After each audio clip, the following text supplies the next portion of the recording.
মন্ত্রী।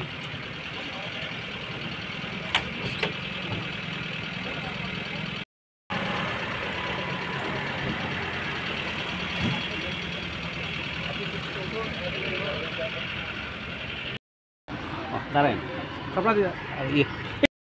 9-10টার সময় আমি আমার কোয়ার্টারের দরজার বাইরে আসলাম, তো তখন 3-4 জন লোক একদম মদ নেশাতে তারা আমার ধমকি দিছে এবং আমার বিভিন্ন লাইফ থ্রেটনিং করছে আর আমার অনেকভাবে ধমকি দিছে। এটাই আর কি।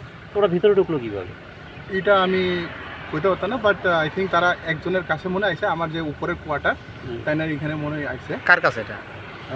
প্রমোদ রিয়াংয়ের কাছে মনে আইছে। BJP MLA? হ্যাঁ, বিজেপি। উনি তারা কি মতো অবস্থায় ছিল? হ্যাঁ, টোটালি দে আর ইন মানে হাইলি ইনটক্সিকেটেড। তারা কি পলিটিক্যালি কিছু বলে হুমকি দিয়েছে আপনাকে? বলে লাইফ থ্রেটনিং, হ্যাঁ, আমাকে মারে ফেলবে এবং আমার মাথা কাটে রাখবে, সেইভাবে 400-500 জন লোক আনবে সে আর। তারা কি আগে থেকে আপনাকে চিনতো বা আপনি চিনতেন?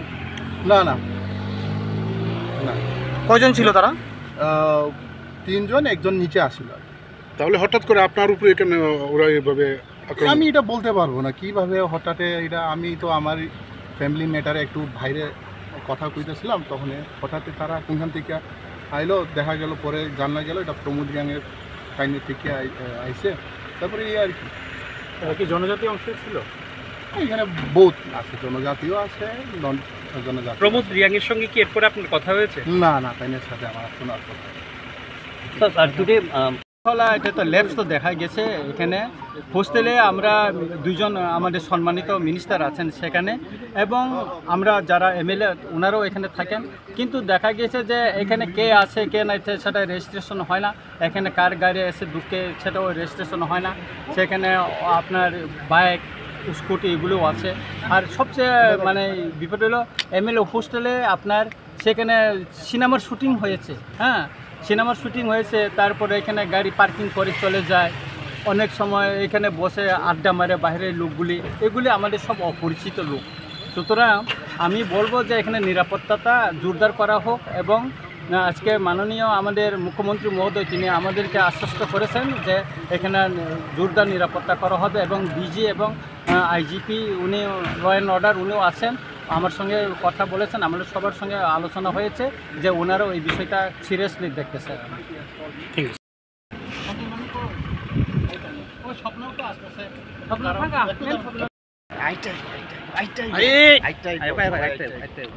নিরাপত্তা বলতে এখানে আমরা যেটা দেখতে পাচ্ছি, এত রাতে, তাও রাত 10টার সময়, এটা একদমই ঠিক না।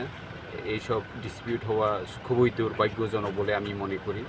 এবং আজকে আমরা ডিজি এবং আইজি ল অ্যান্ড অর্ডারের সঙ্গে কথা বলেছি, ওরাও ভিজিট করেছে এমএলএ হস্টেল। তখনই আমাদের এমএলএ আমাদের আঙ্কেল রঞ্জিত দেববর্মার ঘরে বসে আমরা আলোচনা করেছি যাতে আগামী ভবিষ্যতে এরকম কোনো সিকিউরিটি ল্যাপস যাতে না হয় আমাদের এমএলএ হস্টেলে, সেটার জন্য আমরা কথা বলেছি। এবং এখন থেকে আজকে থেকেই এই সিরিয়াস সিকিউরিটি ম্যাটারটা ওরা লুক আফটার করবে।